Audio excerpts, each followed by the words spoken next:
Rumaragas ng pagpapala po sa ating lahat para sa ating pangaraw-araw na talata. Tayo ngayon ay nasa Genesis Kapitulo 49 simula versikulo 29 hanggang versikulo 33. Pagkatapos sinabi ni Jacob sa kanyang mga anak, "Ngayon papanaw na ako upang mapisan sa mga kasamang namayapa na. Doon ninyo ako inilibing sa pinaglibingan ng aking mga magulang sa yungib sa tapat ng bukid ni Eprong Hiteo. Ang libingang iyo'y nasa silangan ng Mamre sa may Kanaan. Binili iyon ni Abraham at doon siya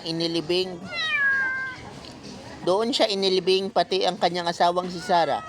Doon din inilibing ang mag-asawang Isaac at Rebecca at doon ko rin inilibing si Leah. Ang bukid sa yungib na iyo'y binili nga sa mga Hiteo. Matapos masabi ang lahat na ito, siya ay nalagutan ng hininga." So sa passage niya to, tuluyan na nga namatay si Jacob matapos ang kanyang mga huling habili. So masasabi natin na ang buhay ni Jacob ay isang buhay na pinamunuan niya ang kanyang henerasyon at yung mga henerasyon pa sa hinaharap sa pamamagitan ng kanyang mga ligasiya at pangitain.